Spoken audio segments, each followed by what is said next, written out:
This hospital moment became one of the deepest chapters of his life. While he lay there, a strange contradiction was unfolding outside. Some said he had broken Elvis Presley's record, yet the world barely reacted. For years before that, critics had already dismissed him as sentimental and disposable. Rolling Stone turned him into a punchline, and the rock establishment looked away. But quietly, he kept going, eventually selling over 85 million records. At 82, after surviving 2 cancers and decades of hidden truths, he posted a photo from a hospital bed with a simple caption, "Better today." That raises a question. How does a poor kid from Brooklyn become one of the most enduring figures in American music? What did he hide for 36 years from the fans who loved him most?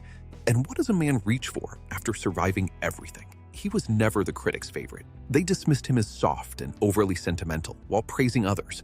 But while they looked away, Barry Manilow built a career that couldn't be ignored. He went on to sell over 85 million records worldwide, earn 51 top 40 hits on the adult contemporary chart, 13 #1 singles, and awards including a Grammy, Tony, and Emmy nomination. Even his Las Vegas residency broke Elvis Presley's record. The man they dismissed became impossible to ignore. But that's not the real story. The real story is what it cost him. A father who left before he could remember him. A childhood in a cramped Brooklyn tenement where music was his only escape. Years spent behind the scenes, writing jingles and arranging songs for others, while the spotlight belonged to someone else. Then came success with Bette Midler, and a secret he carried for decades. His private life hidden because he feared losing everything if the truth came out.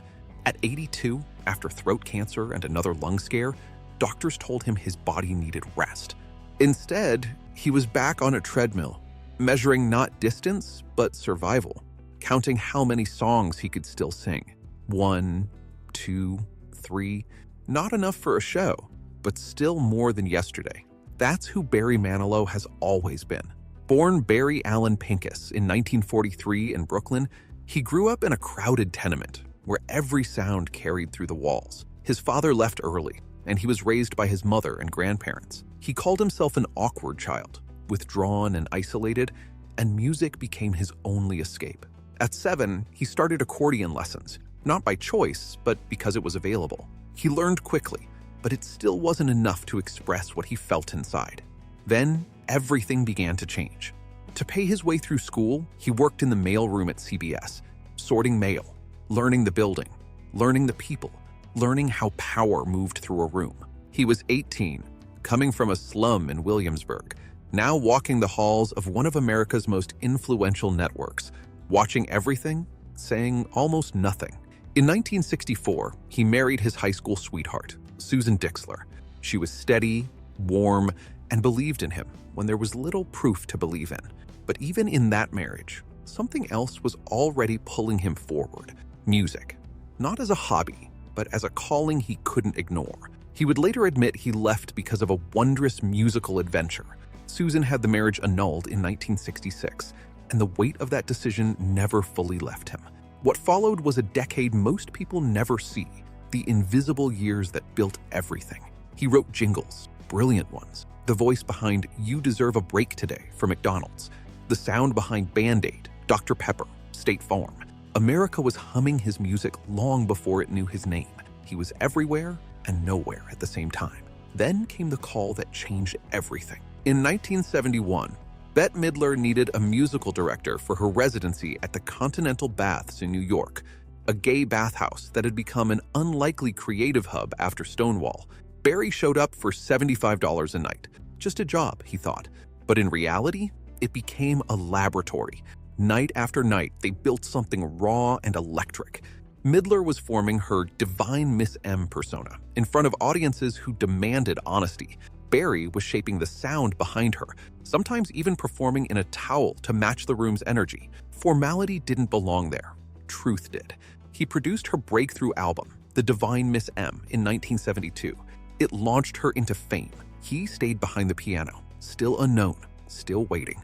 By nearly 30, he had no hit records of his own, but he had learned everything: how songs breathe, how audiences feel, how emotion moves through sound.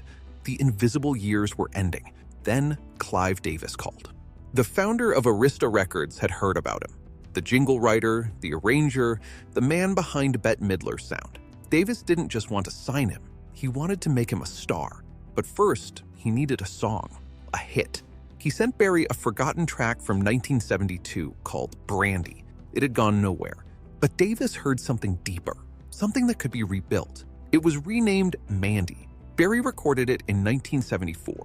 On January 18, 1975, it hit number 1 on the Billboard Hot 100. His first chart entry, his first number 1. At 31, the silence finally broke. And then came the flood. I Write the Songs. Looks Like We Made It. Weekend in New England. Can't Smile Without You. And then Copacabana, a story song that became his signature and won him a Grammy. Over the next decade, he scored 13 number 1 adult contemporary hits, 51 top 40 singles, and sold over 85 million records worldwide. Even Frank Sinatra reportedly said, "He is next." Critics dismissed him as sentimental and soft. Rolling Stone turned him into a punchline, as if his success was a mistake. He didn't fight it. "I just do what feels good," he said. For millions, it became emotional language. Weddings, long drives, quiet nights. At his peak, he met TV executive Gary Keefe. It was immediate. Gary became his partner, manager, and anchor. But for 36 years, he kept it private, fearing public rejection. They married in 2014. He came out in 2017 at 73 and found acceptance, not rejection. In 2020, during his Las Vegas run, he was diagnosed with throat cancer, had surgery, and returned to the stage anyway.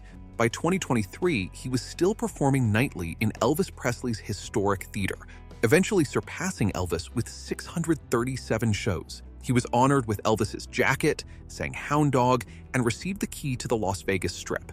The Westgate offered him a lifetime residency. It was meant to be the final chapter.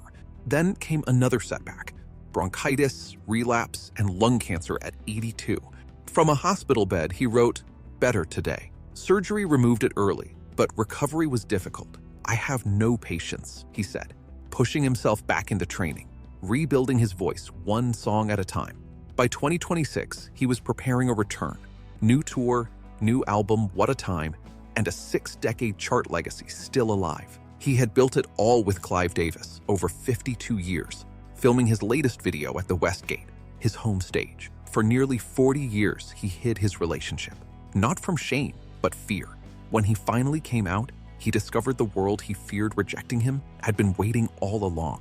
And behind it all, he built a life, a family, and became a grandfather, something he never expected, but deeply embraced. "I never thought about being a father," he said. "Now I'm watching this little girl grow up, and I'm enjoying it." And so the full circle comes into view.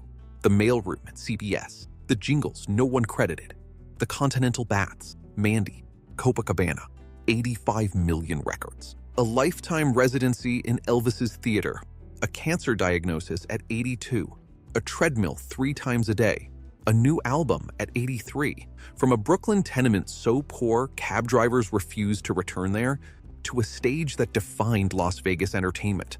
Critics were wrong about him. Time proved it, because in the end, 85 million listeners were not a mistake. Neither were the sold-out rooms, the standing ovations, or the decades of endurance. They were proof that something quieter than critical approval can still define greatness: connection. And on a morning in 2026, back in a studio in Las Vegas, he sang again. Older, slower, still there. The album is called What a Time, and it really has been.